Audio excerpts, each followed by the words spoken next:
Hello again. Who do you think said those words that you just read?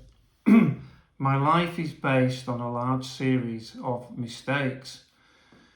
Do you think it was this man, Daniel Levy, the chairman of Tottenham Hotspur Football Club, who employed this man in November 2019, but had to sack him 17 months later in April this year? Or could it be this lady, Joanne Kathleen Rowling, whose first book in the Harry Potter series was rejected by 12 publishing houses before she finally got it printed? I wonder, after the 5th or the 6th, the 7th or the 8th time, did she think, oh my goodness, I think I've made a mistake? This man here, Beethoven, I wonder if his music teacher said those words a few years later, having told his parents that he was too stupid to compose music. Could they even be said by you and me? Can we all nod assent to those words? It may actually surprise you that those words were spoken by this man, Jeff Bezos, who's the founder of and chief executive of e-commerce company Amazon. It's quite an admission from a man currently second in the recent Sunday Times 50 Richest in the World series.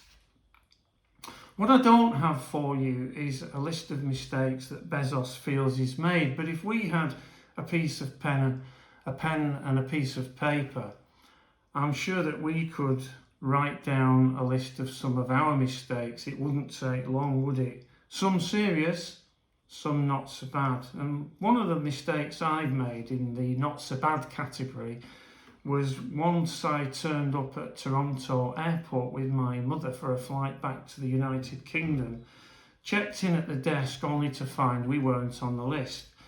Well, that was hardly surprising, as we were due to fly 24 hours later.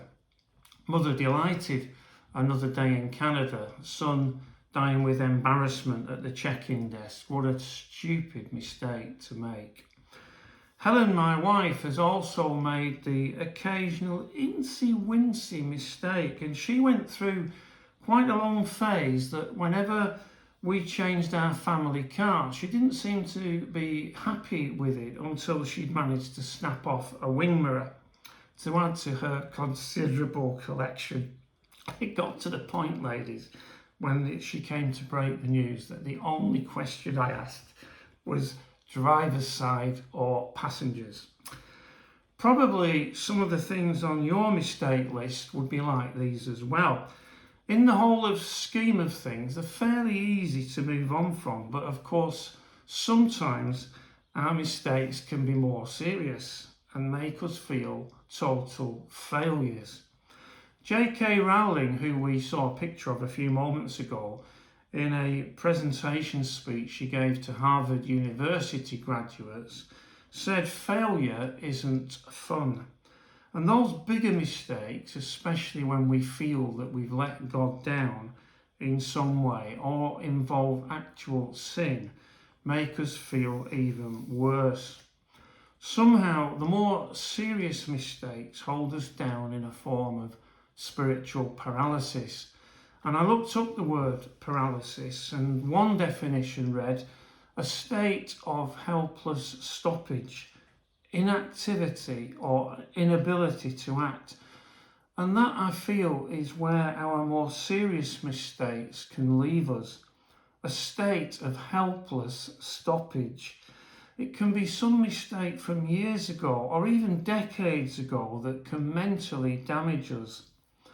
What amazes me as I read the Bible is how many people made serious mistakes, some of which involved really sinful actions. And yet God, in his mercy, extended forgiveness and continued to use them, many in great ways. Just a few that I noted almost at random Eve, Adam, Samson, Jonah, Moses, Aaron, King David, Simon Peter, the Apostle Paul, but there are many more. God didn't step in to prevent the mistakes, and he hasn't stepped in to prevent yours or mine, but very often he's willing to forgive and reweave, as it were, the broken threads back into our life story so that we can carry on. Sadly, so often it's us that can't forgive ourselves, and that's what causes us to remain bound up, so we can't seem to move forward. That's not what God wants. So if that's you as you listen, and you've already gone to God and asked for forgiveness, then be confident in his promise that the forgiveness has been granted, and also to know he wants you to forgive yourself and move on.